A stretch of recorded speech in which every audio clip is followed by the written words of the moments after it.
See, there's cookies. Well, I'll wait for Clemens and then we can call a meeting to order. Well, Scott coming?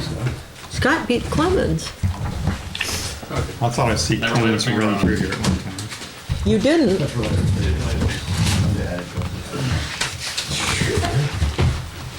So, Will applied to SpaceX Good.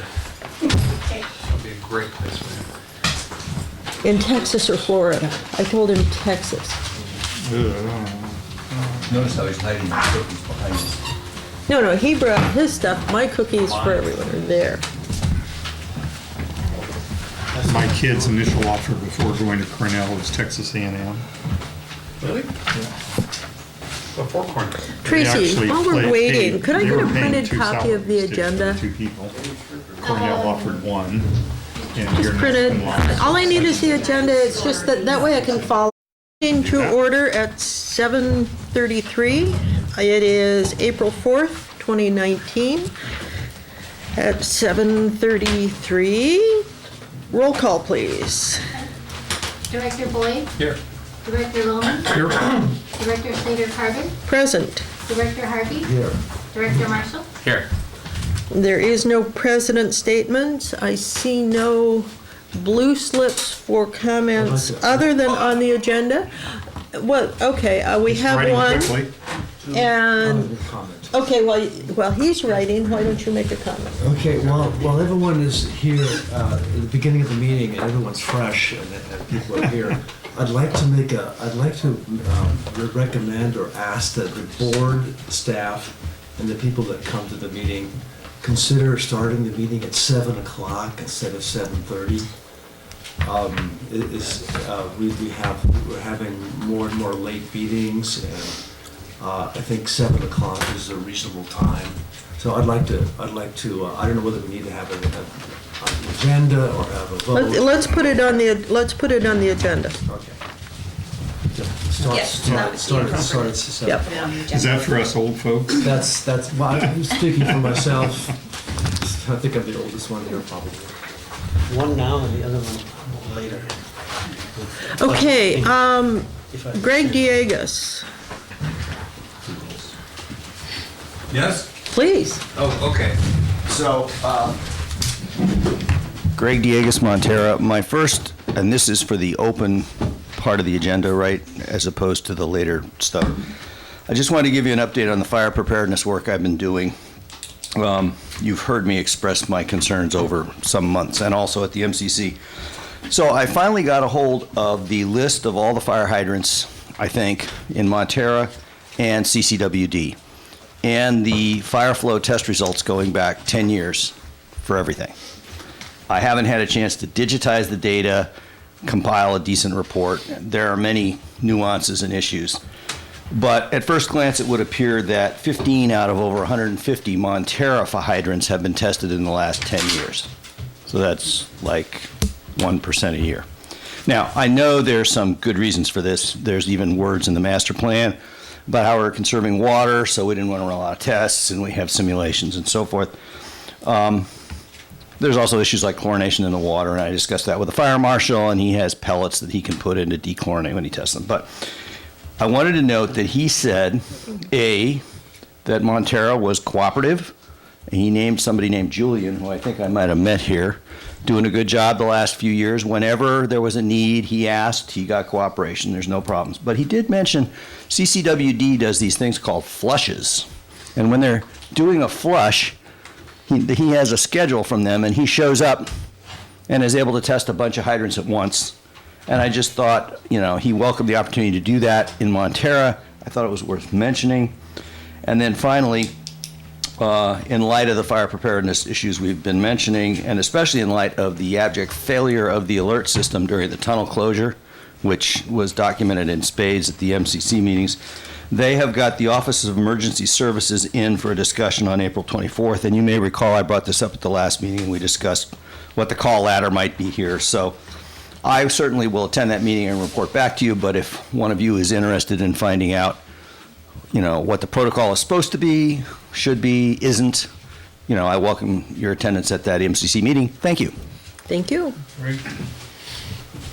Seeing no more loose lips, we move on to the consent agenda. Approve the minutes for March 21, 2019, financial statements for February 2019, warrants for April 1st, 2019, SAM Flow report for February 2019, review of current monthly investment portfolio, connection permit applications received, monthly water production report, rain report, solar energy report, and monthly public agency retirement service report for January.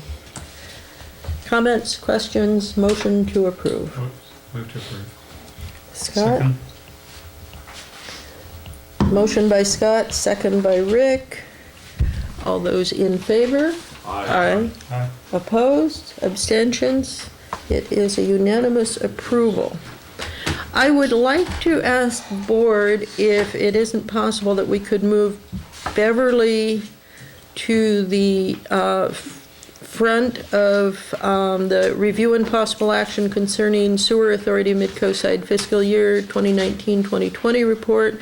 Move that in front of old business. Do we have any objections? No. Okay, hearing no objection. Beverly, would you like to? Can I steal this? No, you can use it.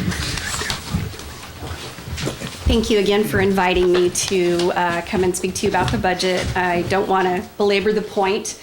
The budget as it was presented to the SAM board is in your packet as well.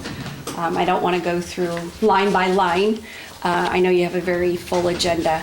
So I'm happy to answer any questions on both the general budget as well as the collection system budget, rather than me presuming to know the types of questions that you might have. I see a hand. Rick? Just one quick one. At the last SAM meeting, we were, Half Moon Bay was in, Half Moon Bay was out, Half Moon Bay was Yes. back in. So they're all included this time in the collections budget for next year for this round. For the budget that you have in front of you, I did not include them. Okay. We were still having discussions about that. I did meet with John Dottie from the city last week. We talked about what the service level might be. I don't know if you recall, but when they did the request for proposals, there was an assumption in year 2 that they would drop to 50% cleaning of their service lines. And there's some discussion still as to whether or not they want to drop all the way down to 50% or somewhere between that and fully cleaning every line every year. So until I get that service level request from them, I have not included them in the budget. However, before the budget is put in front of the SAM board for final adoption, I will have those numbers. There will be no impact on Granada and Montara one way or the other. Makes sense, okay. Thanks. Okay, anyone else with questions?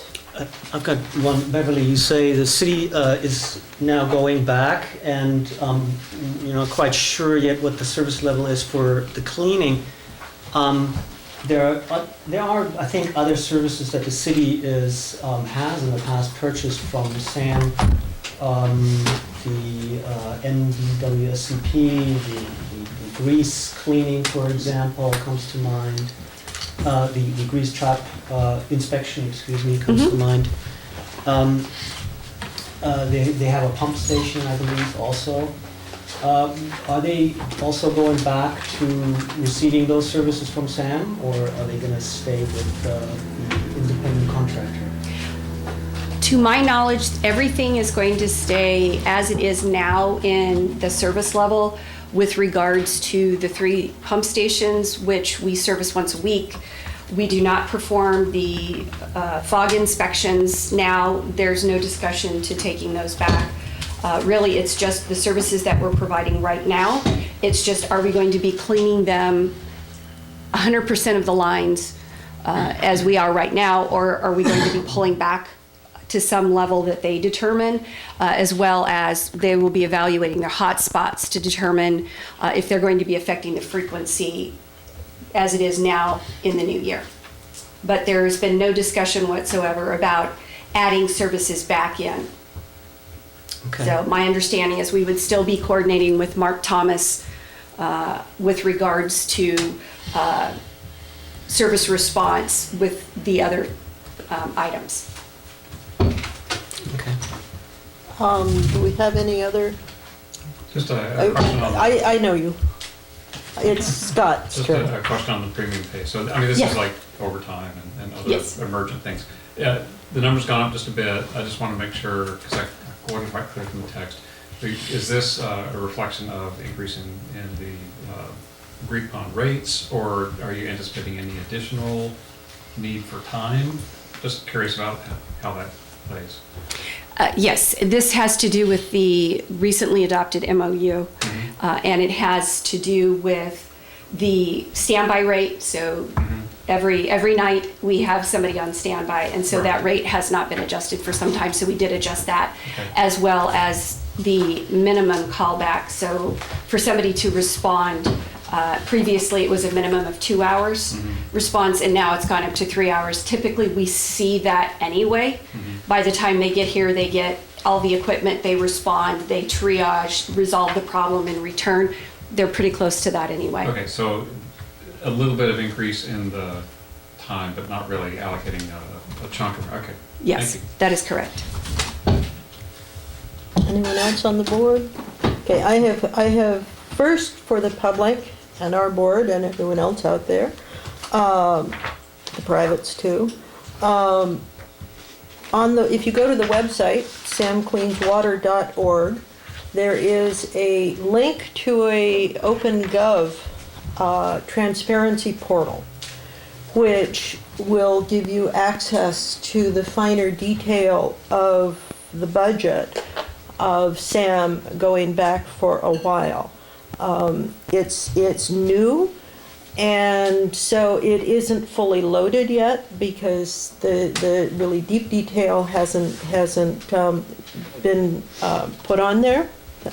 But it's a good way to look and get an understanding of what the SAM budget is. And Eric and I are going to be getting it going for Montara.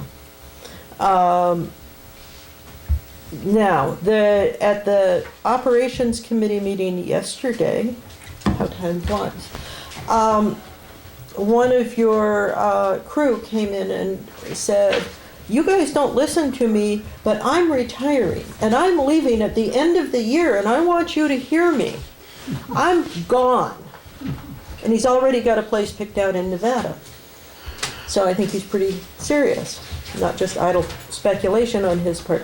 What is, for our labor costs now and in the future at SAM, what are we looking at in terms of retirement, in terms of hiring, in terms of training, in terms of upward mobility? All of those really important staff things. Approximately half the staff at SAM at this time is 50 or older. There's 16 people, and of 16 people, 3 are under the age of 40. So if that gives you an idea of the trajectory that SAM is on as far as retirements are concerned, we anticipate at least one retirement a year for the next 5 years. Part of what we've been doing in the past couple of years is adding in staffing to start training them. So as the individuals who are approaching that retirement age and potentially or actually announcing retirement, we have an opportunity for them to hand off 20, 30 years of knowledge that is just critical to have. And then the other part that we're doing is looking at what we would normally think of as succession planning, not just filling the empty seats, but really in trying to grow the staff that we have into future positions of a higher level. And we've done that by realigning our classifications to give those staff the opportunity to grow, to get higher certification should they want to. Part of my, after the Board Operations Committee meeting yesterday, part of my plan for this coming fiscal year is to actually put a succession plan in writing and actually have it mapped out so that we could look at what the costs might be to actually implement it. We have added 3 staff, 2 operations and 1 in maintenance to start that process. This budget that's in front of you includes an additional maintenance person so that we can be doing that because we do have those impending retirements, and we don't want to be in a situation where we are unable to respond to emergencies or take care of day-to-day business because we don't have sufficient staff that's trained properly. Okay, and how easy do you think it will be to hire people? I heard a report on the radio today that unemployment claims are at a 50-year low. Yes. And like at 1969. And I would question that because it was on the radio, except I keep seeing help wanted signs everywhere. Actually, I spend a lot of time speaking with other managers that are in the industry as well as human resource practitioners on the trends that they're seeing. And especially in our particular field, I don't want to say that working in wastewater is not a satisfying field because I think it's wonderful. Pepin's going, yeah, that's yes, great. and one of my staff is here who just today, I believe, is 31 years in the industry. And so obviously there is some deep satisfaction because it is near and dear to the environment to have wastewater services that are very successful. But selling that to the next generation can sometimes be a bit of difficulty, and we are seeing that among other public service industries. The other difficulty, of course, is that we are in a dead heat with Marin as far as counties go for expensive places to live, as well as both of these counties suffer from trying to get employees that can respond timely and live and afford to live in the area. The Bay Area as a whole is very expensive, but certainly Marin County and San Mateo County struggle because of the average cost of living here. And I see that has been a difficulty, and I see that as continuing to be a difficulty, primarily for Half Moon Bay because, as was brought up earlier, the difficulty in getting here, 92, Highway 1, being able to respond timely to an incident means you pretty much have to live no farther away than Pacifica or just over the hill in San Mateo, or you can't respond. So that really limits how far away people can be. I've heard of other agencies who their staff live in Stockton and Tracy and the Delta, and they come in and they share when they're on standby. They have crash pads like the pilots do and firefighters do. Right. I don't see that necessarily as being an option here because it is even very expensive to rent. So I think we're going to have to be creative both in staffing and in recruiting. And the contract, Half Moon Bay is only looking for a 1-year extension to their contract? We haven't talked about term, but the general discussion was around a 1-year extension. Okay. I don't want to say that they wouldn't be considering finishing out the 2 years of that 3-year proposal, but at least at this time, we were only discussing 1 year. Okay. Any more questions from the board? That's not a question, I just want to highlight. So SAM has a reserve policy, requires about 2.4 million in the 2 different reserve accounts added up. We're sitting at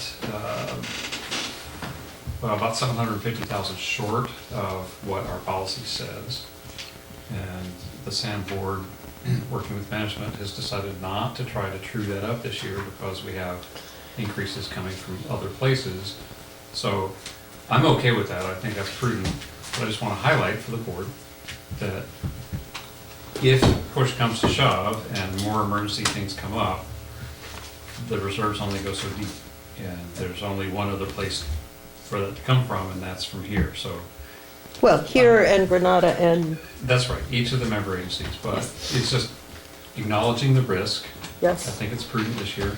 We've done similar things before, but on rare occasions, we had to dig deep here to cover for shortfall of SAM. And we had, and we used a great deal of the SAM reserves, like all, when we had the big spill That's right. So, in 16, the yeah, big break. So this is, I just think it's prudent for us to acknowledge that risk. And also, I want to point out that one of the tasks that I'm charged with in this next fiscal year is working with the SAM Finance Committee to develop policies to address that, because we do know that that's something that we need to take a close look at. And so we will be bringing that, working with the Finance Committee and bringing something forward to the SAM Board for their consideration. My hope is this fiscal year, so as part of the budget discussion for the next year, we can incorporate that, obviously with input from the member agencies.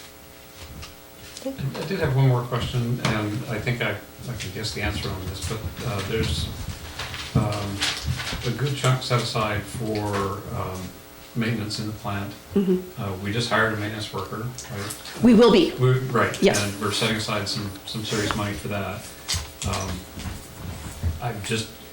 We're not, am I right in guessing that we're talking about the additional maintenance contractor budget would be for work requiring certifications that we don't anticipate hiring, like, say, electrician? That is correct. Yes, we want to make sure that when we have specialized needs, that we can pay for whatever that is to be done. And what I'm trying to do is anticipate the types of things that have caught us by surprise in the past couple of years and be prepared for those, so that I don't have to come back to the member agencies in the mid-year and ask for additional funding, which appears to the ratepayers as if we haven't planned properly. Any more questions from the board? Okay, Greg. Greg Diegas. Yeah. So, we're gonna hum along here because I gave her a copy of the questions. Do the financial projections for SAM, upon which rates and other decisions are based, take into account the replenishment of assets comprising the infrastructure foundation? For example, do they include depreciation on current assets or some estimate of annual capital consumption by aging assets? If not, why not? And when you're done, could you give Tracy your questions? I certainly can. Thank you. And do you want me to ask the second question at the same time, or one at a time? Beverly, can they be combined in a single answer? No, they're very Okay, different. they're distinct. So, first of all, SAM has not developed a policy for funding anticipated or aging out infrastructure at this time. Part of the discussion, as I mentioned earlier, about talking about the reserve policies would include that conversation. The two reserve piles that we have are operating reserve, so that's just cash flow. And then the other is emergency project reserve. What we need to talk about in addition to, are those sufficient? For example, the operating reserve is 2 months. So is that sufficient? In addition to that is, what would a policy look like for funding future projects? So as we look out 5, 10, 20 years at the infrastructure that's aging out or is already aged out and needs to be replaced, we need to look at the way that we would fund that. And so obviously that would be a new policy because we don't currently have one. Thank you. Related question. Well, at least it's related in my mind. There are anecdotes regarding at least 2 rainy day incidents in recent years where high rain flows and some alert and timely action by SAM operators turned off the sewer flows from the northern intertie pipeline into SAM so that flows from Half Moon Bay could be processed without sewer system overflows at SAM or in Half Moon Bay. Now, as a result, the effluent backed up into the intertie pipes and filled expansion tanks in, I believe, Portola and Montara until they could be safely released. The question is, are these anecdotes true? And if yes, what statistics exist on the amount of effluent retained in the expansion tanks during each of these incidents? Thanks. Well, each incident would be different because it would depend on the flow and the timing of the year. So for example, the first few rainy episodes of a year, we have fairly dry ground. We don't get a lot of additional flow coming from groundwater into the system. But obviously after you had 4, 5, 6, 7, a dozen rain incidents and the ground becomes very saturated, we start to see the impact a lot more. And it also, there's a lot of what goes into like how much rain over what period of time. But yes, it is true that we have what we call our wet weather facility, which is just outside of Portola in the Burnham Strip, that was built for that purpose. We have the Walker tank here, which is for that purpose, and it's to allow us to manage the flow so that it doesn't inundate the plant. So yes, there are times, and it is planned when we do it, to hold here in Montara and in Portola so that we don't overrun the system. There's only so much that can come through the system at any given time. It is also true that we do not have the capacity to do so for Half Moon Bay. So when we are holding at Portola and we are holding in Montara, about 90 some odd % of the flow that's coming into the plant is coming from Half Moon Bay. So that's just the way the system is designed to work, at least at this point in time. And we are looking at expanding the storage capacity at the Burnham Strip for the wet weather. In fact, doubling it. Doubling it, going from 200,000 to 400,000 gallons. And the purpose of that is not necessarily specifically for wet weather, but to allow us to take systems offline at the plant and do maintenance and be able to hold there. It also gives us the ability, if we were having some sort of process upset at the plant, we could hold and then feed the flow in a what we call an equalization to try and stabilize the process. Would it be beneficial if we had some sort of mechanism similar to that for Half Moon Bay? Of course it would. We do not, obviously that's not something that SAM can do, but obviously that opportunity would allow us to really equalize all of the flow coming into the treatment plant. Thank you. Any other questions from the audience? Rick? If I can just, I have to make one little comment on that, is that these backup holding facilities were paid for entirely by Granada and Montara. No, Half Moon Bay actually helped fund the Walker tank, The Walker tank. The Walker tank, yes. which My is the knowledge one, which is the Burnham one Strip. here. But to fill in the history at the front, after the plant was finished and in the EIR for the expansion of the plant, was a little paragraph that said, oh, and by the way, your transmission facilities will not be able to accommodate what the plant can process. You're actually, and given the growth projections, you're actually going to have to put in more transmission facilities. The thought at the time and the recommendation was to put in a parallel force main, which is what we have now, which would have cost the same as expanding the plant. Millions and millions and millions of dollars. So Granada and Montara and Half Moon Bay had a peer review performed, and they recommended this holding tank system. And so we did it. The first tank, the Walker tank here, had actually been the tank that was for the original Montara sewer treatment facility, and it had been filled up with old furniture and appliances and dirt and rocks and stuff. It got dug out, rehabilitated, the bottom was strengthened on it, and reused. Then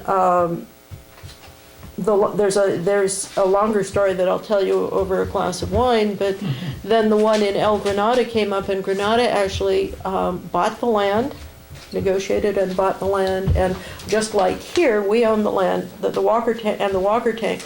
Granada owns the land under the Burnham Strip overflow facility, now facilities, and it saved us, what was it, Scott? Instead of 17 million so far, we have spent 3? 2.5 for it. 2.5 or 3 million. Yeah. And the expansion is actually something that Sam negotiated with the Regional Water Quality Control Board after the most recent set of spills that we had in 2017. The penalty was $600,000. The regional board allows us to put forth a project to offset or set aside 50% of that and do something that is beneficial but not mandated by our permit.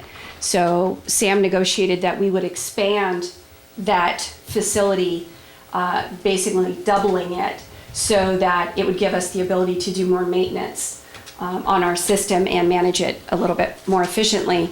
And all 3 of the agencies are paying into that as part of the settlement for those spills. And I wanted to inform you that today was the county's planning committee meeting, where they were considering our permit, our coastal permit for that project, and it was approved. Oh, good. It has some considerations in it, nothing that delays it timing. We have to have some more biology assessments done, red-legged tree frogs and whip snakes and whatever rats are over there. I lose track of which ones are which. And so, but as far as the timing of it, it has a 10-day comment period, and then it goes to the Coastal Commission, and I believe has a 10-day comment period, and then it's... So it's going direct to coastal, not through the Board of Supervisors? Correct. That is my understanding. Okay. And so it has a 10-day comment period for the county, and then a 10-day comment period for the Coastal Commission. And at that point, if there aren't any issues, then it's approved, and we can move the project forward at that point. Clemens, I would like to see a positive comment from MWSD to the county on this. I think it's To something. the Planning Commission. To the Planning Commission. Yes. To the county, whoever on this particular project. I mean, for folks who drive up and down the highway frequently, when you look over to your left on the Burnham Strip, you don't see that wet weather holding facility. It looks like a vacant field. That's good development. And this is just going to be more of the same. So I think as a way to keep the beaches clean, it protects the beaches. It's just overall a good project, and it would be, I think it's my experience in doing research at Coastal and at the county is it's the odd letter of praise, and those really stand out. And I also want to say that SAM staff worked very diligently with the county staff, planning staff, to make sure that this was expedited, and explained to them that we did have this agreement with the Regional Water Quality Control Board, and that it was very time sensitive, and kept it moving because it otherwise might have languished until after summertime. And so they heard our concerns, they expedited the process, and we hope to get this in front of the SAM board to go out for bids on the project in early May. And that would then give us the ability, hopefully, to start the construction and be complete before next season's wet weather. Good. So I wanted to compliment Kishan Prathavati, who was basically hand carrying it through the process to make sure it didn't just land on someone's desk. Fabulous. The other thing just is, for the first part of the project, Granada wanted native grasses, and the grass application was not done at the right time of year, and it was not done well, and Granada had a whole lot of heartache over it, and particularly when you've got native grasses competing with invasive species, it can be a major problem. But I would like to see Sam pay attention to Yes. that closely. We are. And I believe that's also one of the conditions, along with having the biologist, environmental biologist, as part of the project, to make sure that we're being very sensitive to that area. Any more questions? We've strayed off the budget, but let me see. This is a, we agendized it as an action item because, Rick, you're not going to be here for our next meeting. But the intent was not necessarily to take action, but to be able to get solid questions. So just for the board's information, we're bringing this back at the May 2nd meeting with the necessary resolutions and what we need from legal to bring this to adoption. Okay. Okay, moving right along then. Bob, we're going to in-house collections? Or, I'm sorry. I have two of them up there. Oh, you do? One was for this. Old business one New business. and new business two, and we're on new business one. Oh, that make them one, sorry. It's supposed to be new business one. It's supposed to be new business one. Oh, okay, well, Sam budget. Sam, I wondered about that, but, so,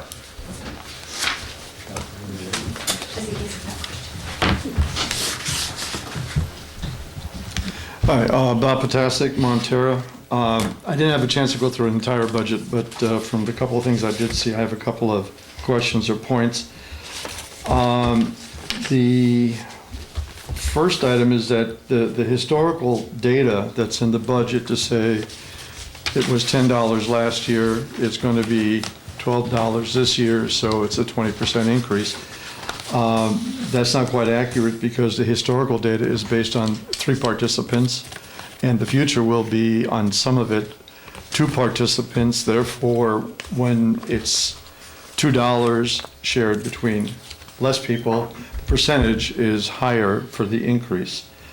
So that would be one comment. so if there are changes in the funding, we need to make sure that OpenGov comments on that. Well, what I'm has a saying is annotation. that because you're preparing a budget then to go to the public, say, hi, look, we're going to Right. raise your rates about 3%.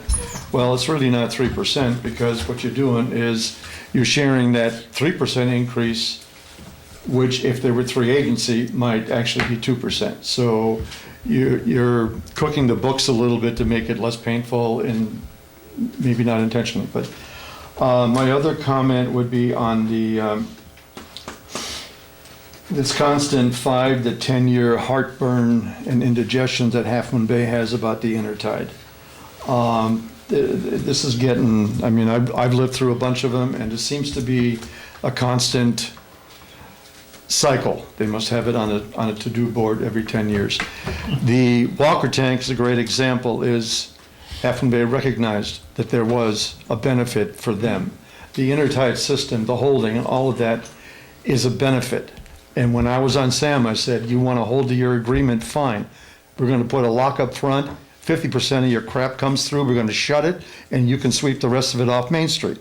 If they're going to use 90% of a system and we're holding things back, it is totally inexcusable. So, Half Moon Bay wanting to come back in because their dancing partner didn't know the tunes correctly and they need to go back to the old one, I would totally disagree with a 1-year extension. It needs to be a 3-year extension, plus it needs to have a requirement that before they come through the door again, they acknowledge they're getting benefits from the intertide. They've gone through that and have said it before, and they have said it, and then whoever said it is gone, and the new person decides it's a good thing to get publicity, to say, well, I'm fighting for Half Moon Bay, and I stand for Half Moon Bay, when really we're holding back waste for them.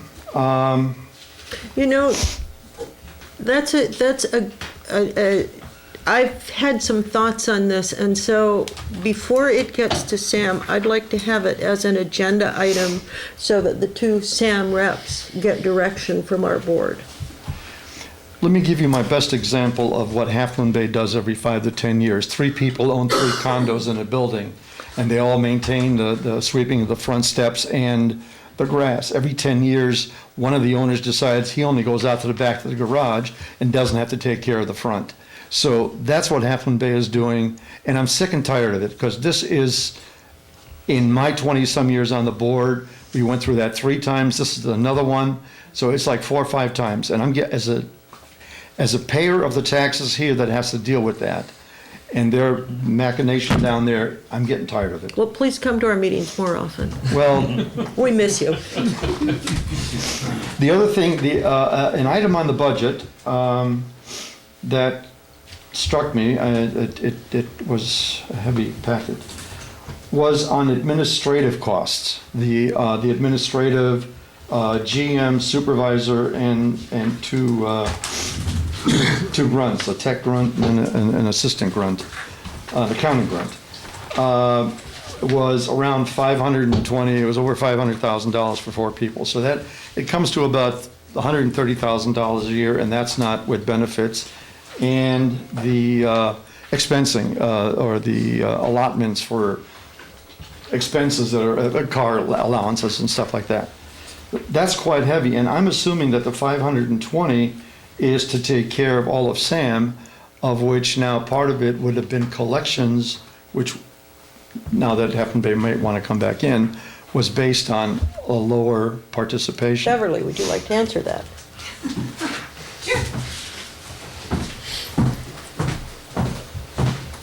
First of all, let me say that to clarify on the holding of the flow from the north, it's not a long term.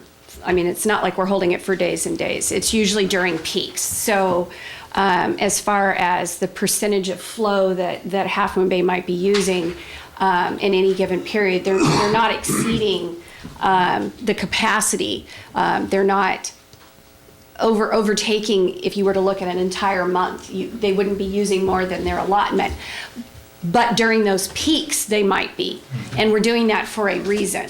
So I just wanted to make it very clear. It's not like it's a long-term solution to allow Half Moon Bay 100% access to the plant. There is still flow coming in. We're doing it so that it's managed to the most efficiently for the process. So I want to make sure that it's not that somehow Half Moon Bay is holding the northern portion hostage. It's the staff is managing it. And for the admin costs? For the admin cost, I don't want to get into it seems like too much, or I mean that's a judgment question. But yes, there are 4 people. We do manage all of what Sam does. There is a lot of administrative oversight that has to be done, and managing the risk management, all of that falls under administration, all of the insurance, all of that. So even though a significant portion of that deals with the treatment process, meaning the risk factor comes from that, it's all built into the administrative costs. It's not all just wages, right? That is wages. That is wages. That is correct. And so, like I said, I don't want to get into it's too much or not enough, but those numbers are correct. There are 4 staff that are billed to administration, and we do support everything that Sam does. As far as supporting collection services, this has been a discussion that's gone back and forth long before me. Each manager has tried to address it in different ways. 2 years ago, the member agency managers got together and discussed that for it to be a truly apples to apples comparison as far as the cost of the collection services, is that all of the administrative costs of SAM, everything that we would do, whether or not we did collections, should be in what we call the general budget or the JPA side. And so the collection services should be able to be completely segregated away. So the cost for the support that we provide to the collection services is charged to collections as an administrative overhead, as opposed to putting staff time into it.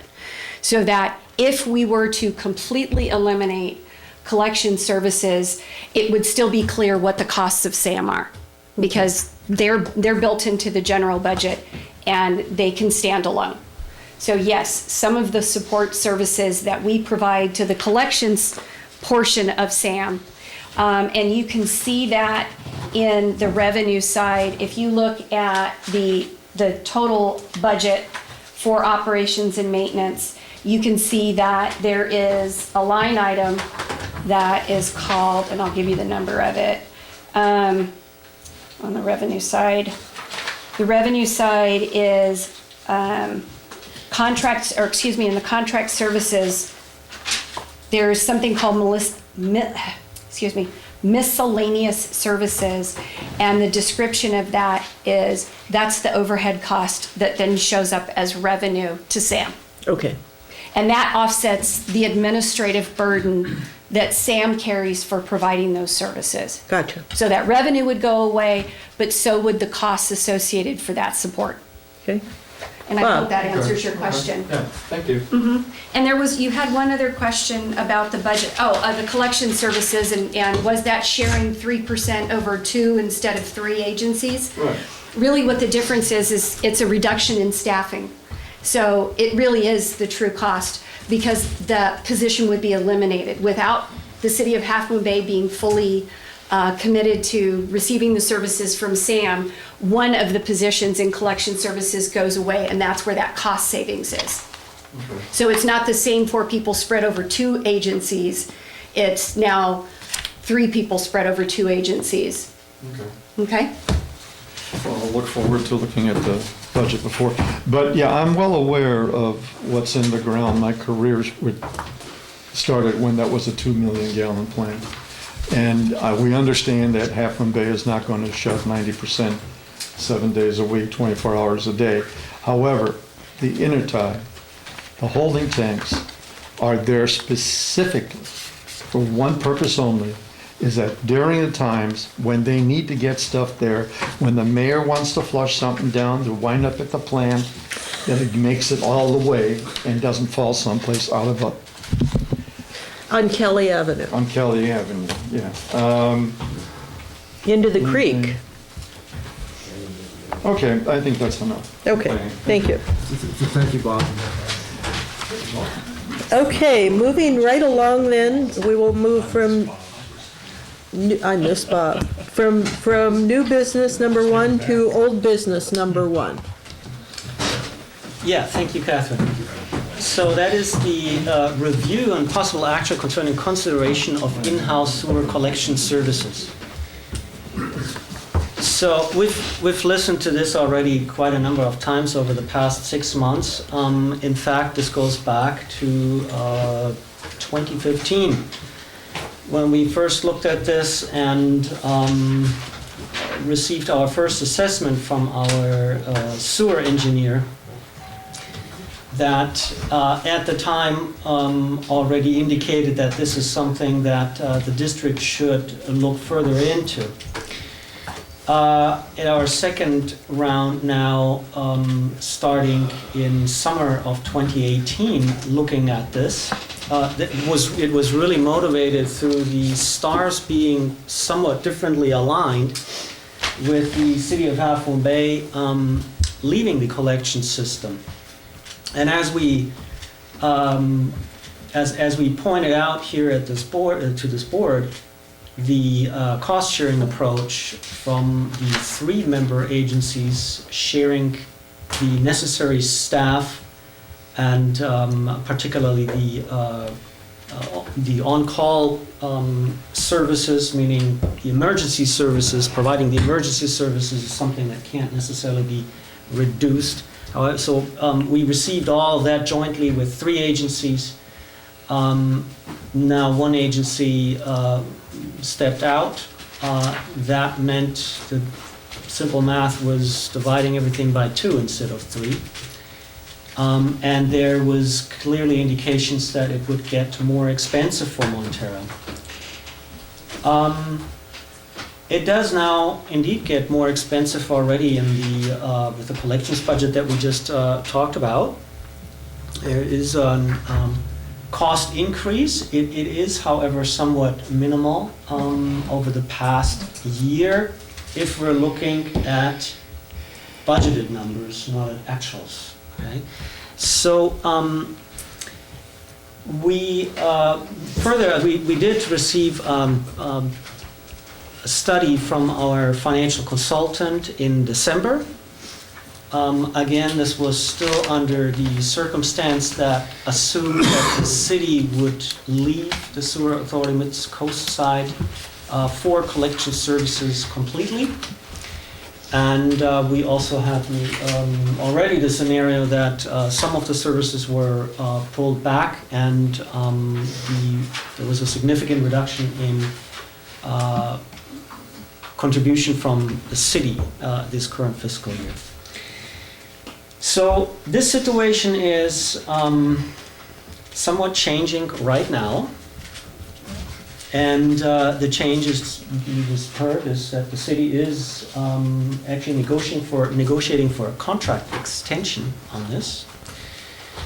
And we also have another circumstance that I think is worth acknowledging.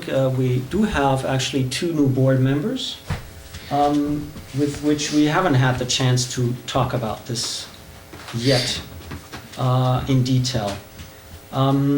There was a hang-up earlier this year. We weren't able to work on this item due to potential conflict of interest for the sewer engineer and general manager on this. We squared this away, so we would be actually clear to continue working on this.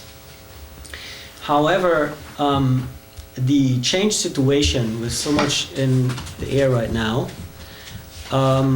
meaning the city negotiating with SAM and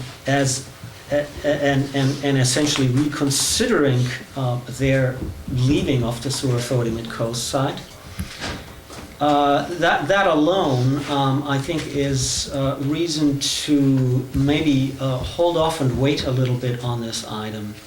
Another reason that I think is important to consider is our strategic plan. We're going to look at that in the coming 2 months. Hopefully we're going to be done in 2 months.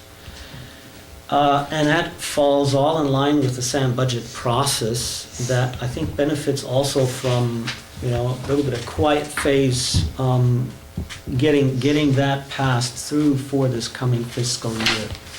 I think it's understood that we wouldn't have a chance to buy equipment and hire staff within the coming months. So with that, our recommendation is to reconsider this assessment until the summertime, until we have better clarity on all the outside factors that really play into this. Okay, Yeah, that's it. all right, let's start with questions from Rick. First of all, I'd like to say I agree 100% with Bob Potasik's early comments on Half Moon Bay getting away with these annual extensions.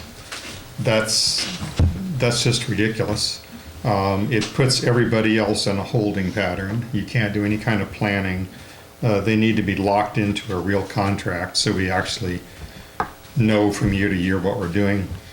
Second comment is I'd like to agree with Clemens that with everything just bouncing around right now, we're not doing a real analysis. We're sort of doing a what-if analysis. I'd rather wait till the things are solid, Half Moon Bay is locked in, and then if we want to do an analysis, we can do an analysis based on a real situation, not something that might happen in the future. Because I know we already spent, a reasonable amount of money on this. So I'd be in favor of putting it on hold. Okay, any more comments? Scott? Yeah. I think with where we are, it's April right now, with Half Moon Bay coming back to the table, unanticipated, given the steps they've taken, but we have invested heavily over many years in trying to keep them at the table, despite their complaints. Well, it's just been a thing that we've had to do, and we've spent the energy to try to do it.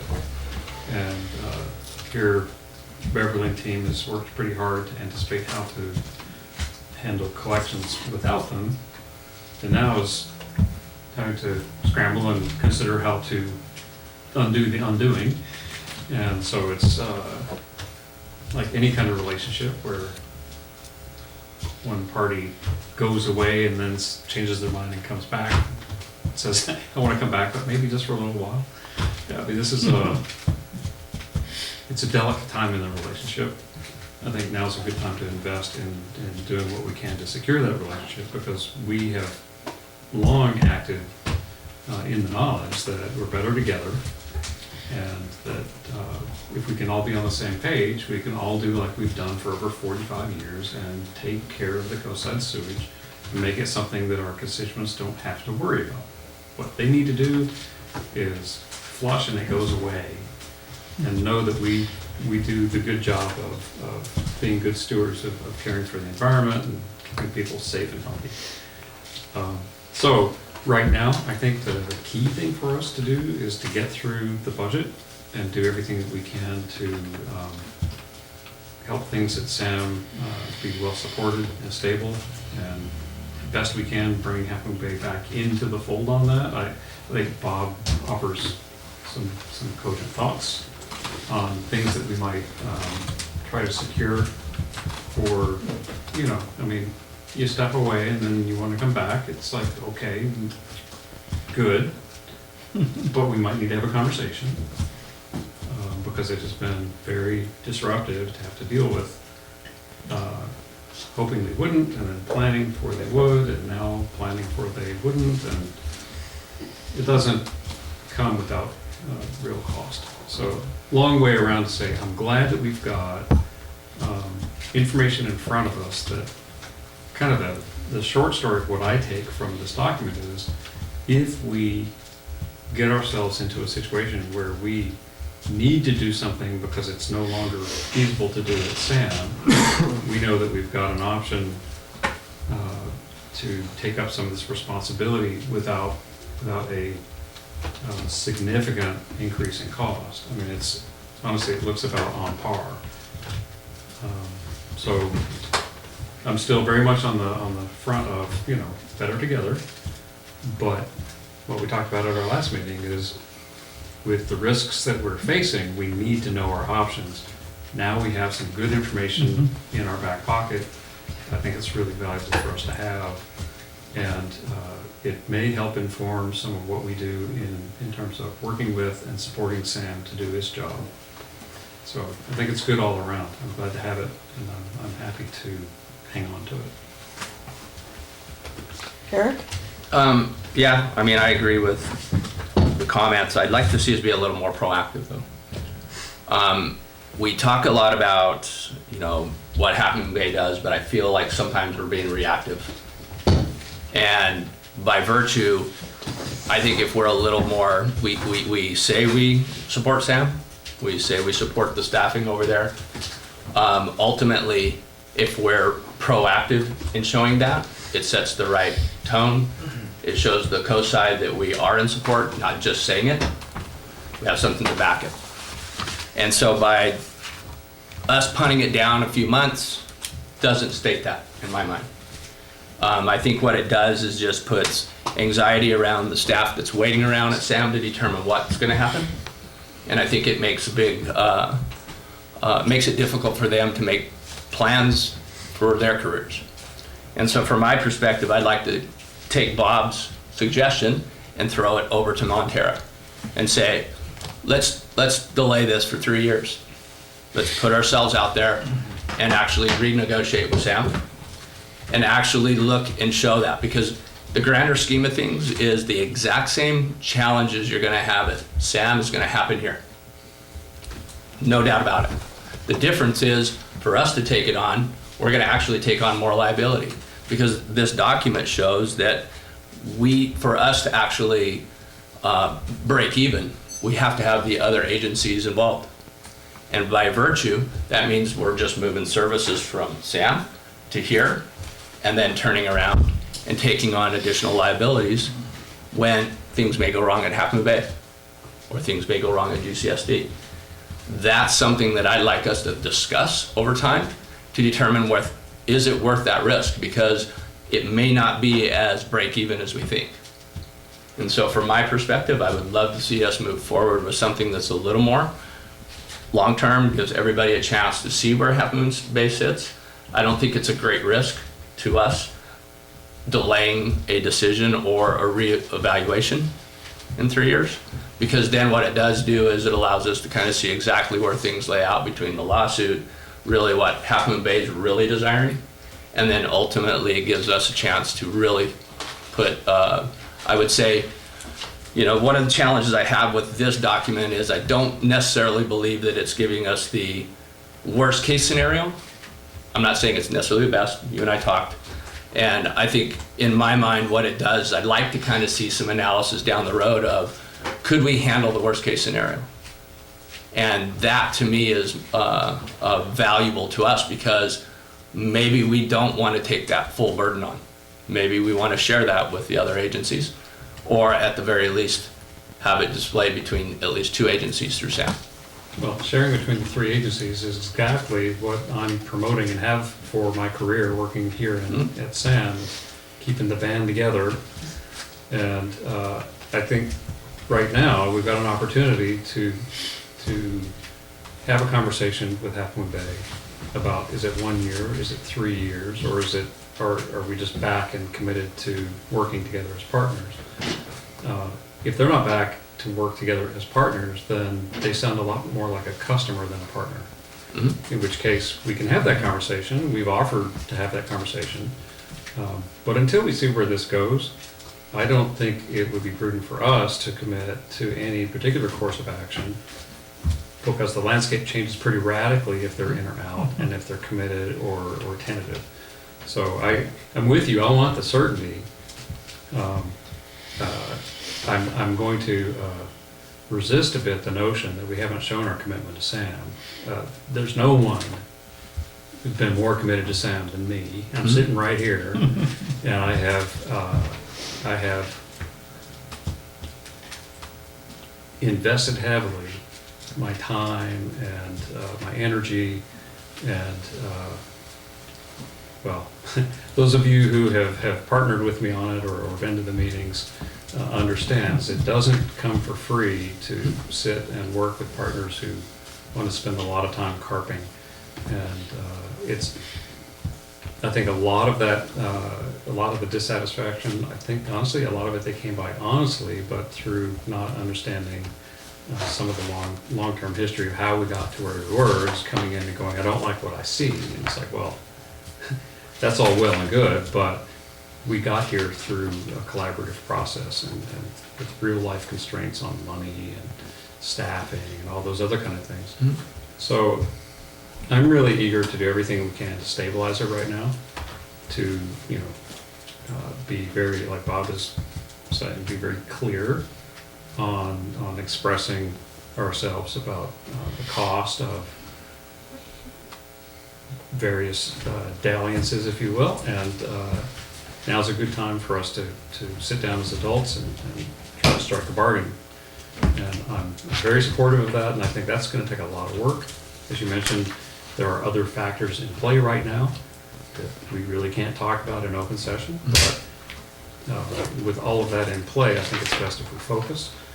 But I think what we were expecting right now, tonight, in terms of the staff report, I think we actually have a good bit of information that will serve as good material for the board discussion and the public discussion about, should we need to take this off the shelf? We've got a really strong starting point, and then we can take it, fill in the areas. It reminds me a lot of when we were talking about, should we take on the water system? And Bob did a lot of modeling to try to answer the question of, are we lying to ourselves about our ability to operate this without bringing a lot of additional cost to our community? And we had a lot of criticism from people about, you're not considering the worst case scenarios, and you're not being realistic about this cost or that cost. And the fact of the matter is, you do the best you can, and you work together, and you reach a mutual accord, and then you all vote for it, and you buckle down and you get to work. And we've been through this before. I don't think we're going to take any kind of decision like this without doing something very similar, and knowing a lot before we go in, and knowing too that we won't know everything. So you raised some good points. These are, I hope we don't have to discuss them further. Yeah. Because I would like to see us get Sam back on an even keel. Sure.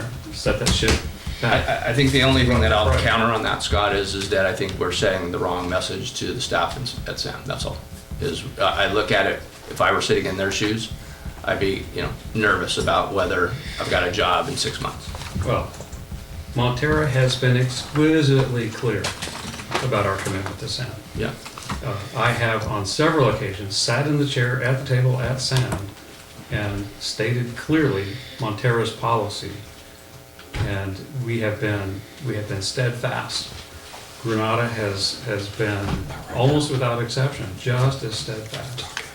So there's only so much we can commit to because we don't control what Half Moon Bay does. Sure. That's their business. We just have to, what we can control is our effort to partner with them. And to be serious partners, and to stick with it, and not let the vagaries of the day control us, but rather stay really focused on our mission. Okay. Jim? Okay, you're all three saying the same thing, actually, and I appreciate that. Rick, your point that staff has done a great job on preparing this information about taking over the collections, and we have that information. Scott said that too, so did Eric. We have that information, and that's good to have. So I think we should put it aside and put it on the shelf for now, as Clemens recommends.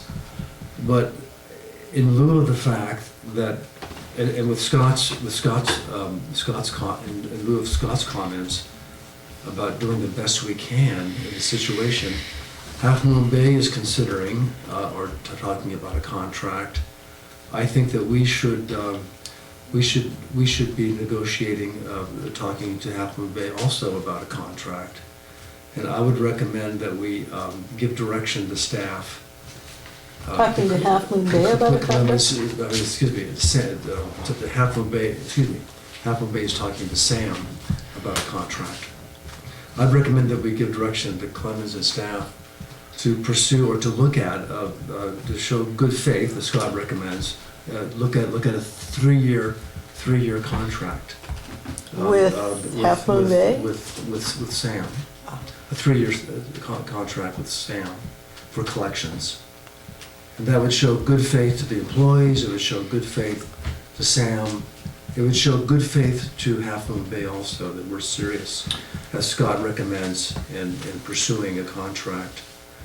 I'd also recommend that it's a tough, and it's tough to deal. It's a tough situation, as Clemens says. It's coming and going with Half Moon Bay in dealing with this. So maybe I would recommend that maybe our two SAM reps, maybe Catherine and Rick. Maybe we should form a committee and have them participate in these in this discussion with Sam and helping Clemens help staff talk to Sam and show good faith and participate. Clemens would be the main negotiator, but maybe Rick and Catherine could help and participate to some extent. Help Clemens negotiate a contract with Sam for collections. Okay. And As a variation I think on we should aim for 3 years Yeah. to show. And then just to show good faith to everybody. Do we want to handle this offline or directly at the SAM meeting? It sounds like we want to do it offline Oh, first, yeah, yeah. as opposed Oh, to bringing it up absolutely. at SAM. Okay, that's fine. My opinion, we know what the costs are, the operations costs. The startup costs for doing this ourselves are high. And I am very concerned. We don't know what the costs of litigation are. At this point, they're high. We don't know how much longer the litigation is going to go on, whether we have mediation or whether we get a month-long trial like the one down in Southern Cal. There's a lot of financial questions in that. We don't know what the costs of settlement are going to be.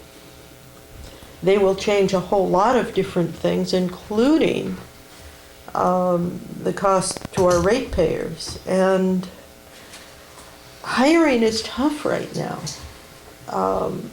And I don't think it's going to get much easier unless businesses start laying people off, and it seems to be a pretty strong growth right now.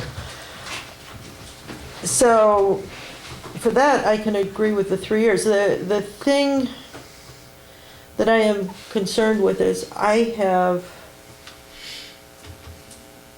just say it, a bad attitude. When somebody sues me, I don't trust them again. I had a friend who was in training to be a cop, and she was told that the way to protect herself was to kick in a man's most delicate spot. And she said, but once you've done that, you have to be aware they will never trust you again.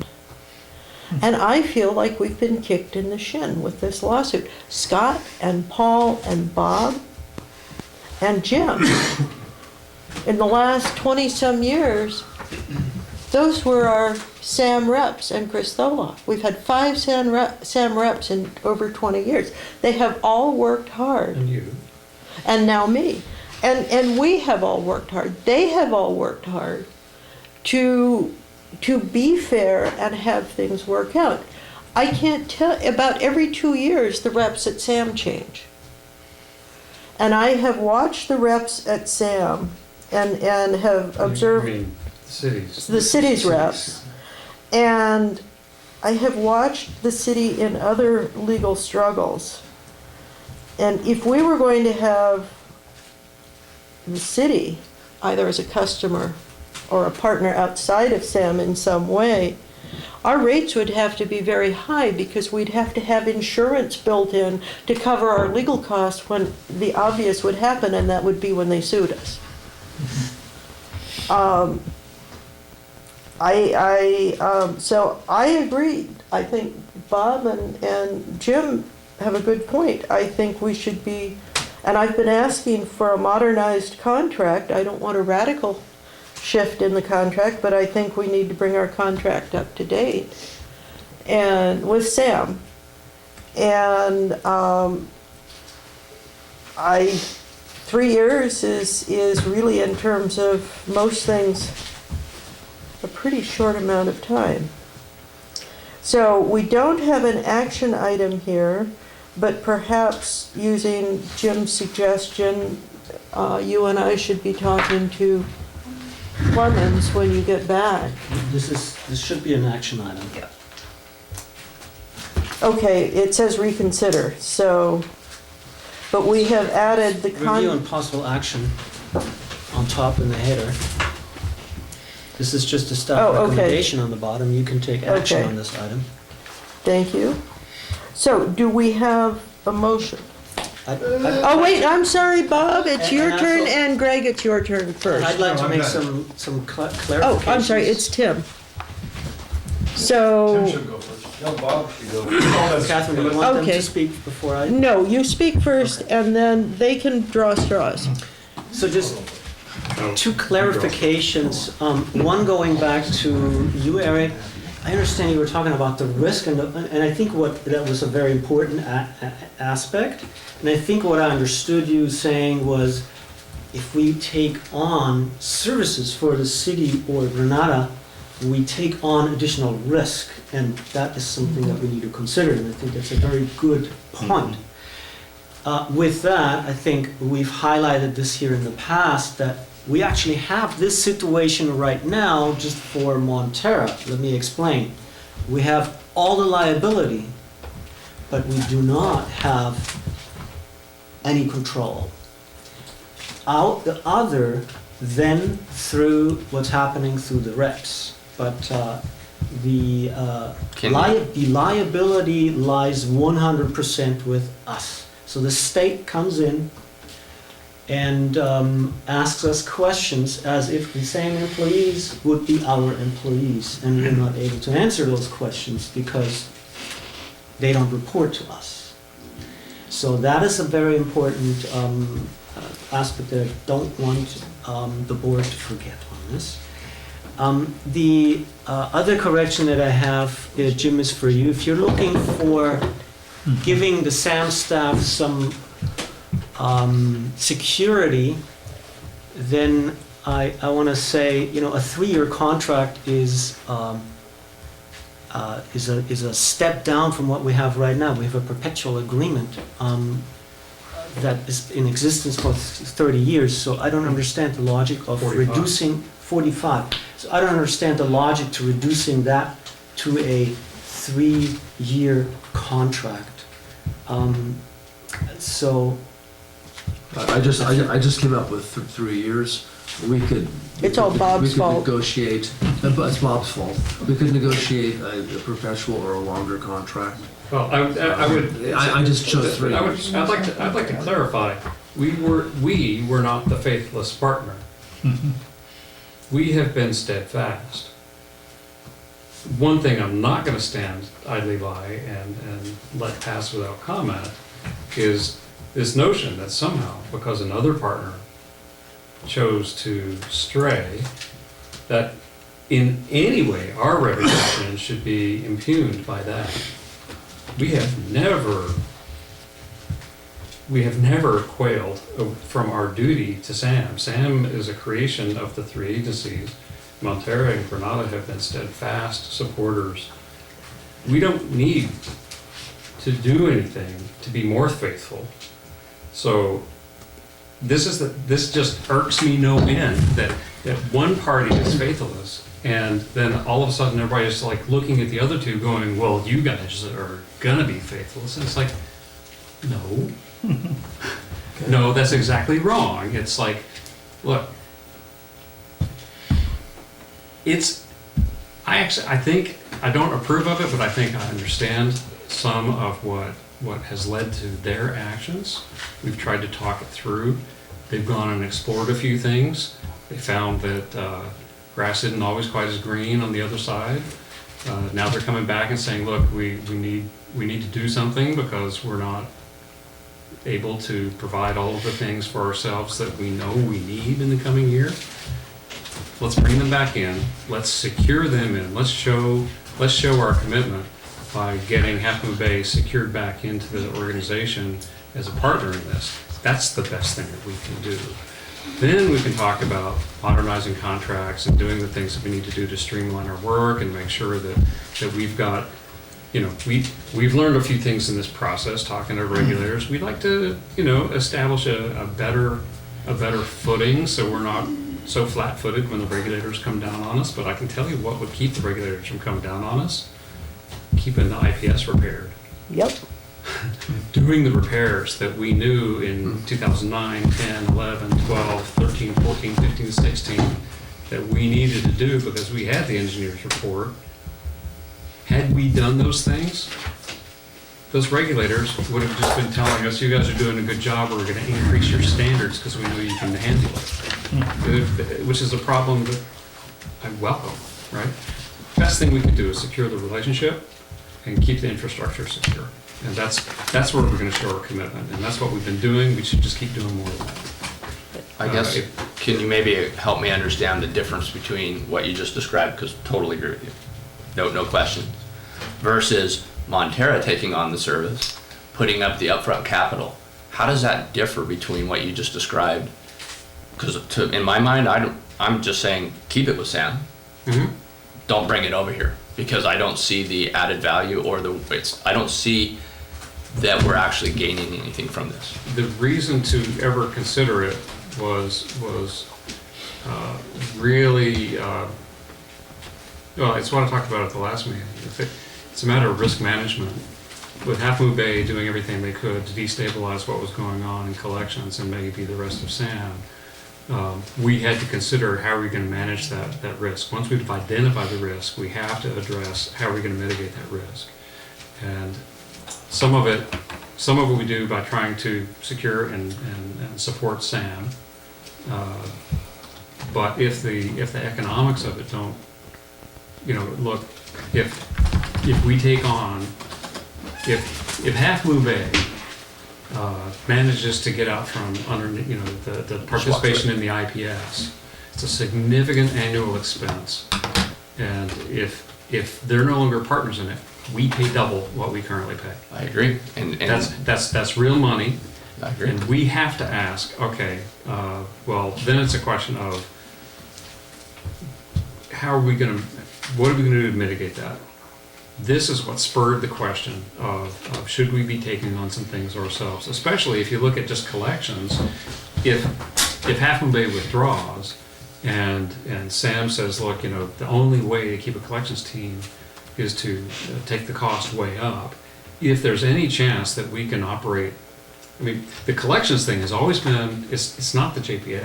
No, It's a service that Sam provides. I agree. Right? So, and 17 years ago or so, Sam said, we don't want to do collections, gave it to the member agencies. Oversimplification, but that's essentially what happened, and we did all our own line cleaning and line inspections. And I remember SPS in the streets doing that work. White trucks, SPS on the side. Talked to the people when it went up to the back doors open and they're running the cameras down the lines. That service has gone back and forth. It could go back and forth again. We're crazy if we don't look at that. I don't disagree with the not looking at it. So it's a matter of risk management, both on our ability to do the service that we have to do.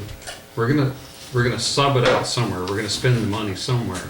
So we can take it to contractors. We can take it to SAM. We can host it ourselves. Those are three obvious options. We should look at them all. We should know the pros and cons and costs of each. Okay. We have three. That's how we get here. We have three in the audience. Bob.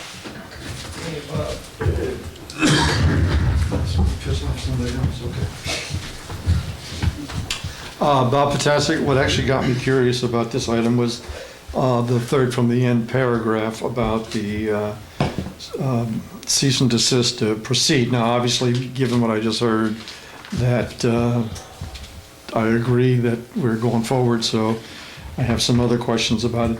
3 is better than 2, we've always said that, and my 3-year was Half Moon Bay coming back for no less than 3 years agreement. I didn't expect you to take that 3 years and run with it to other places. That's not mine. I agree that staff should be worried, or I would, if I was working there, I'd be nervous.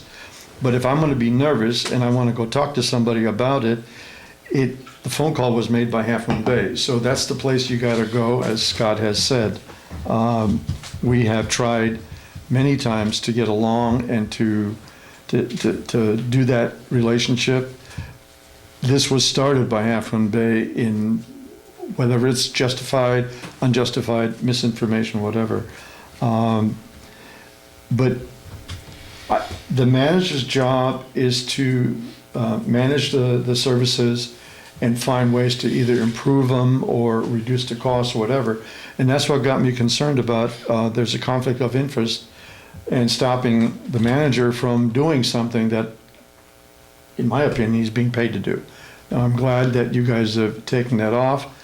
But on the conflict of interest, that brought up a different point.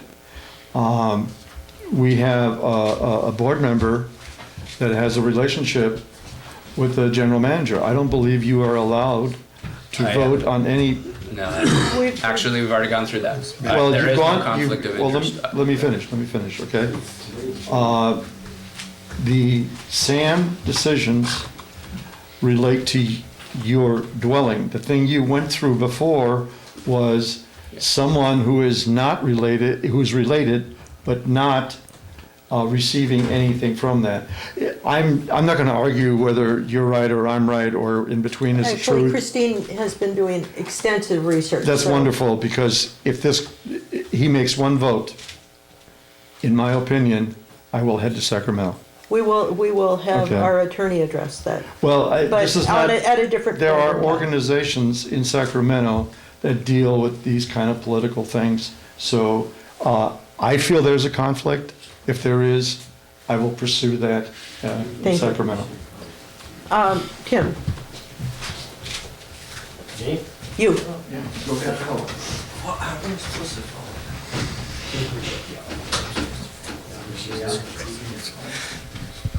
Greetings, how's everyone doing tonight? Tim Costello, Half Moon Bay. I was here in regards to the collection services contract and kind of what's going on.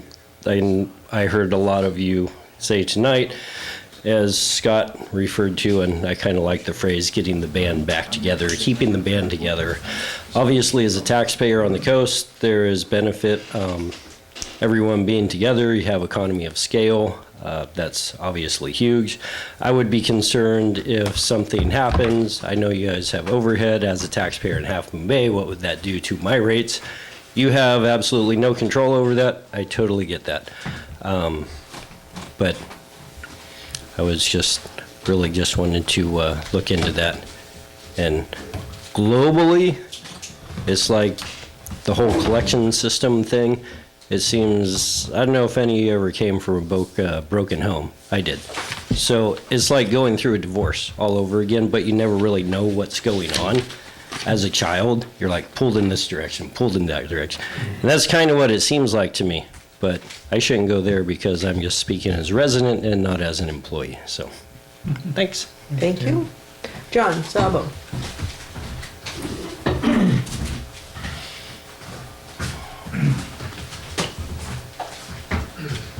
I didn't come from a broken home, but I'll talk about what Tim, sort of cover a little bit of something with Tim is what we hear in the truck, what, the collection department hears and talks about. With the broken home part, yeah, we're feeling like, what did we do to make mommy and daddy mad? Why don't they love us anymore? It's true.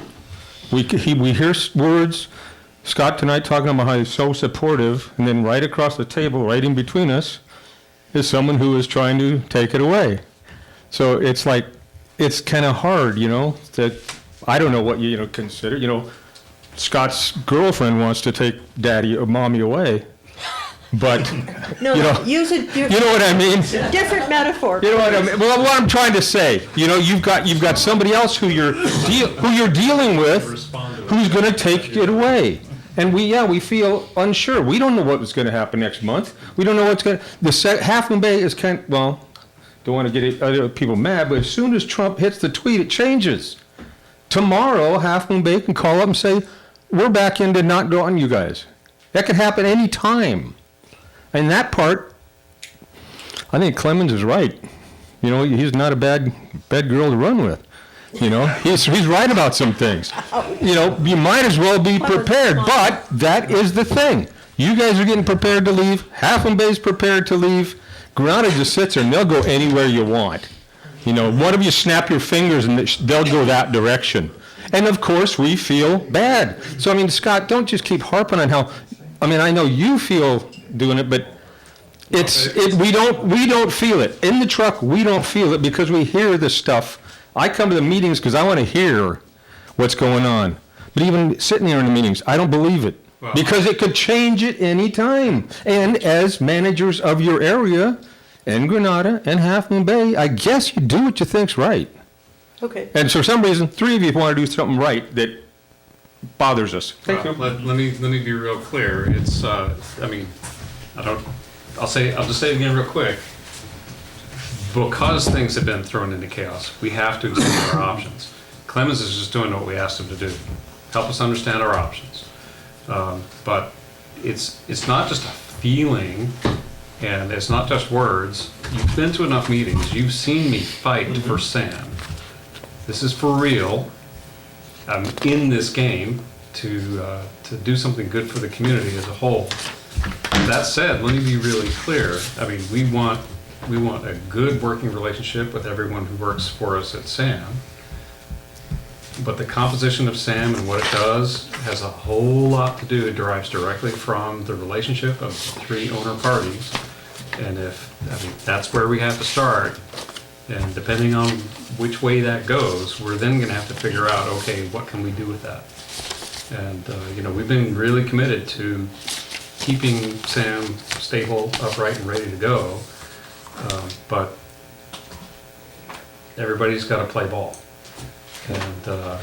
And saying that, So, I'm looking for direction from the board. well, I think we just table this item and We tabled this item. Mhm. I heard something about forming a committee of the two SAM reps and working with Clemens to bring the contract up to date. I don't know that the contract's the most important thing right now. I think what we need to do is figure out what's going on with the partnership at SAM, getting the budget in place, getting those two things really nailed down. Because it's good for us to know what options we've got, what actions we could take, but until we know, we're in a negotiation with Half Moon Bay right now. That's the real story. For us to say, we're in negotiation, but we're gonna go ahead and take action, like we had already sorted something out, well, all we do is limit our options at that point. What we need to do is sort something out with them, figure out what this means for Sam, and then as soon as that's done, then we can pivot to, okay, let's nail this thing down, really. Okay, I'm totally with that, but I don't think we do ourselves any favors by saying we're gonna go negotiate, but pre-decide what we're gonna do and act on it before we actually, or, John's right, I mean. It's Jim's turn. I disagree. This is budget time. We need to be talking to Sam. We need to be negotiating a contract. I mean, your point of not acting on it is a different point, but we need to be negotiating. But we have a contract. Wait, we need to be negotiating with a contract, a new and up-to-date contract with Sam. We need to keep this process going. If we sit and do nothing, then everything will continue to fall apart. We need to be proactive. I think we need to be proactive here at this point. Yeah, things could change. We have the information about us doing the collections on the shelf. We have that available to us for future use. In the meantime, the budget we're in the budget process. We need to show Half Moon Bay and Sam. We need to demonstrate our continued participation that you take such great pride in maintaining, Scott. Well, so I'll give that direction. Let me comment that if any contract changes that we make will not be effective until next year anyway. Because we've already got the 1920 budget in front of us. We're not going to be making or contemplating changes to that. So what we would be doing is, I heard a problem that you mentioned that I think we need to address in a contract that is not addressed in the old one. And I don't think this is something we're going to rush to judgment on, but we should start thinking about what we'd like to see, where the problems are, and bringing things up to date. My experience with long-term and old contracts was when I had initially a franchise from McDonald's, it was like 30 pages. Now they're 700. That's how the law and the responsibilities and things have changed, and I think we need to be cognizant of that fact. I'm not saying make a commitment to Sam for 3 years. I'm not saying not to make a commitment. But I do believe that there are things we can do to improve that. And Clemens. I think I'm going to just echo Catherine's comments here, Jim, because we will not have a new agreement before July 1 with Sam. If we engage in a new agreement, this agreement will be drafted by Montara. Yes. And and we will take our time to do this proper without any time pressure. Additionally, Okay, that's fine. if a new contract is established, there will be clearly an assessment of the services that we're purchasing and a reduction of services. And that is not what we intend to do walking into this next fiscal year right now. No, we need want time. to keep the SAM collections budget as it is right now. Okay. And in the coming year, there will be a thorough assessment of the services, and I think we can save some money on this, actually. Good. So I hear the board giving direction for the SAM reps to work with Clemens over the next year or more, hopefully a year, and with Pippin. And about what Montara's needs are, what the efficiencies can be, and and Christine and Dave on bringing our contract up to date. Okay. Do we need a vote on that? It's just direction. It's just direction, We're all in agreement, okay. that's fine. Moving right along then, we will move on to review and possible action concerning cancellation of the next regularly scheduled meeting, April 18th. Yeah, thank you. Take a cookie, please. I'm not here on April John? 18th. I think others are also not here. I can be gone. So, yeah, by now you should be then, yes. Do we have a so moved? It's So the next- direction, that's all we need. Next meeting would be May 2nd if we agree to not hold this one. That sounds good. Moving on to reports, our next meeting then, for those in the audience, is May 2nd. Reports, Sewer Authority Mid-Coast Side, Slater, Carter, and Lowman. I didn't bring my notes this time. You didn't bring your notes. I Just thought want you to that- know, after all those years, every time you say that, I like flinch because I don't have my notes up. He's getting ready to. Right, I don't have Oh, my, Wait a minute, I wasn't. Not your turn. Wait, I don't have any notes. Okay. I don't have my notes up. I will say that yesterday there was a ops committee meeting. We talked about whether there should be minutes of the committee meetings. It was decided that we should have action meeting minutes with an audio recording. There was a question about the general manager's weekly report. It was decided, yes, it is valuable. We talked about staffing issues and succession planning, and that was when one of the staff members came forward and announced in no uncertain terms he was retiring, and we'd better pay attention. And we discussed the general manager's evaluation, which is an ongoing discussion. The next meeting for the Ops Committee will be April 22nd at 5:30 before the next SAM Board meeting. The next SAM Board meeting, which is Monday, has been canceled. And so Wasn't the last SAM meeting the record breaker of getting out by, we got out, we did, it just really Before wasn't 8 any- o'clock. Yeah, it was just, it was all kumbaya. yep. And, let's see if I can find that. And the agenda was,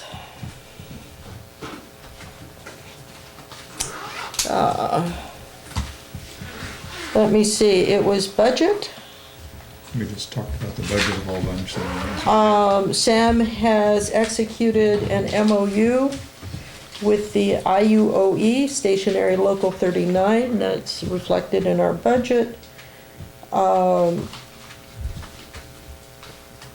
And that was about it. that was it. So, and there will be no meeting again on Monday. Moving right along to Midcoast Community Council, I haven't been attending recently, CSDA, Lowman. I'll combine this with a future agenda item. This was from a couple meetings ago, so we haven't had one since the last meeting, but I was thinking about it. Several of the member agencies were bragging about they had gotten their second year awards for the Super Duper Transparency Award for special districts. And this is, what do you have on your website, all your agreements, all your trainings and all that. There's a huge list.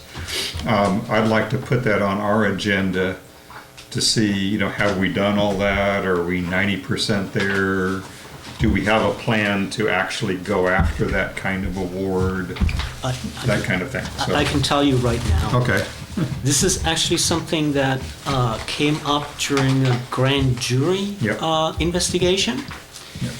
And so the grand jury basically said, are you going to do this, yes or no? We said yes. Okay. So we lined this up, and we have everything ready and sitting there since quite some time. There is some policy requirements that we're looking into with our attorney. And that's the last item that we gotta get squared away, and then we have this. I just love to be able to put that up on the website also and brag back at the other 20 people in the meeting. So. Right. Oh, it's all for your ego. So we might Yeah, have I just did this. we might have to adopt a policy to complete this. And Okay, let's Okay. put it on a future agenda. That's fine. Okay, attorney's report. No report? I love those short reports. Director's reports. Nothing Hearing else. nothing. General manager's report. nothing further. Okay, future agendas. I would like to see a list of future agenda items as they're brought up, and for those of us with bad memories. And then we're going to adjourn and convene in closed session. Future agenda items, do we need to put, asking ourselves whether we can start the meeting at 7 o'clock? Oh, 7 o'clock. As an agenda, Okay. please. See how bad my memory is? Thank you. That would be a change. Water break. Water break. Yeah, get some water. Okay, and we're going to adjourn, and we will convene in closed session, anticipated litigation, conference with legal counsel, and public employee performance.